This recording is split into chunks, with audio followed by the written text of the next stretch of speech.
Hi, this is Laura Bulbintesta from Fashion Illustration Tribe. I had done this big sketchbook page and realized I was able to go back. That's why you see the word redo. I backed up so I could show you what I did. So I made a grid in Tayasui Sketch that I could use to make that 8 heads proportion. I drew a straight figure to show you how I do that, and then to the left here I have a profile and a straight standing pose. Then what I did was I put those on a back layer and I made them slightly transparent. I reduced the opacity so that I would have those figures showing, but I created a new layer that I could start designing on. So if you think about this concept, this is something we'll explore in my digital fashion sketching class. Once you have some bodies that you like, you can continue to sketch and sketch and sketch over them with different kinds of paints and crayons and markers. Here I'm using ink pens. Or let's say black marker. You can see if you look at the left, the red tool is the selected tool. So that's a red round tip marker. There's also chisel tip markers below that you can see the little squares. I'll show you soon what those look like. But so here I'm drawing in, I'm using a line to create like the silhouette of the garment. Here, these both have an empire waist, high-waisted dresses. I had no plan before I started, so I'm really just playing around and being playful. But this grid thing in the background is something that I find really helpful so that you can sketch all of your models and clothes in one proportion, which really just makes things look kind of uniform. It's not that I'm saying something that people's bodies all have to look the same. I just think when you design a collection of clothes for like a client, you would want all those sketches to be in one size range so that it's easier to tell what the different sizes are from garment to garment rather than from body to body. It's just a nice clear way to communicate design. So the nice thing about a profile sketch is you can really think about how something looks from the side. So I gave her like a peplum, almost like a tail in the back of this dress, cut out over the bust, a mandarin collar around the neckline. The nice thing about this tool that I used is that you can continue to, what do you call it? Like erase, every time you try something, if there's something you don't like, there's a simple undo feature, undo and redo. So you can just back up. Like let's say you put a hairdo on one of these girls and then you're like, I don't like that. You can just back up and, take it off and try another one. It's not like erasing where erasing will ruin your paper. Oh, shoot. I forgot to explain to you that just now I selected a marker tool, a chisel-tipped marker in one of my skin tone colors. And so what I'm doing now, I always love to do this after I've sketched my designs.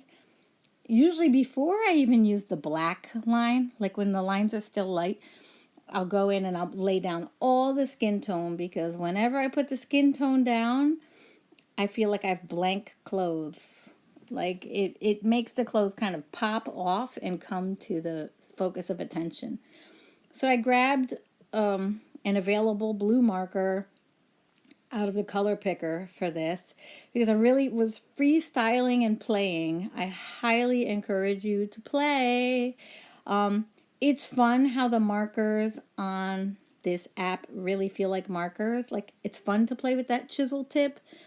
And it's fun that you can even get like the sheer effect of markers. It's like slightly sheer. So if I use, that's why when I colored over my black lines, I didn't lose them. If I had selected the crayon tool at the left or the acrylic paint tool, it would have covered up my black lines when I colored her in.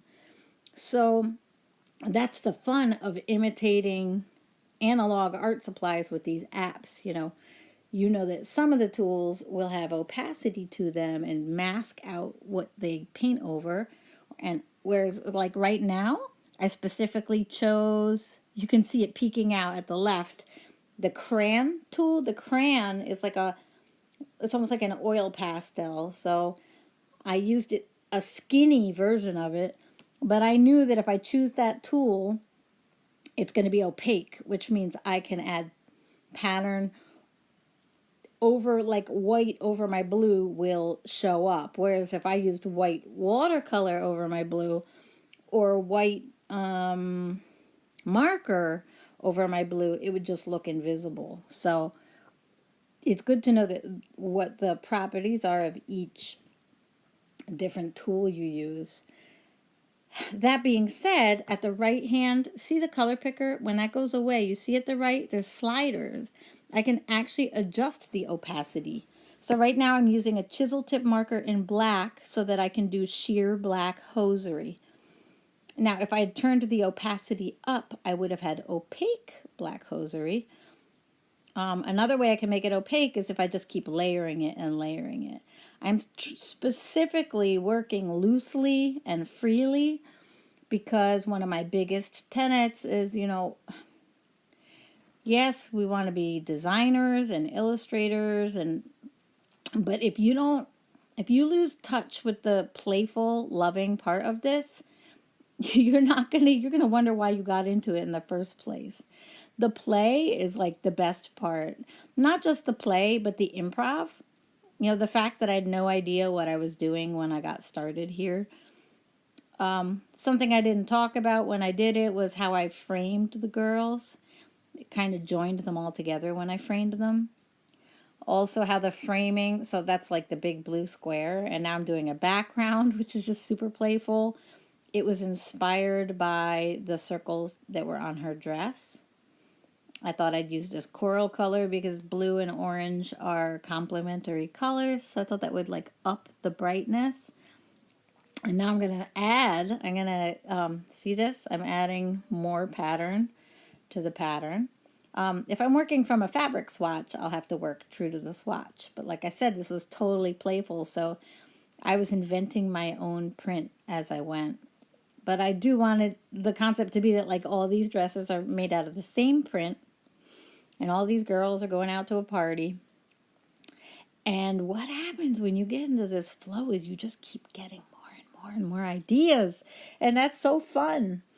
So my beginner fashion sketching with apps class is called About Faces, which simplifies everything by teaching you 3 different digital apps, but only doing faces, heads, hair, and features, and not really getting into the clothes much. This kind of sketching collections of clothes is what I really talk about in my Freedom Fashion program, which doesn't use digital supplies, but as you can see, you could actually do it all digital, meaning when I created it for, what do you call it?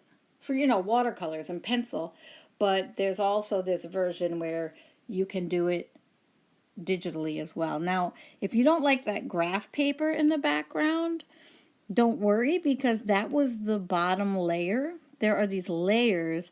I can actually delete that graph paper from the bottom because I know I have it on a separate layer.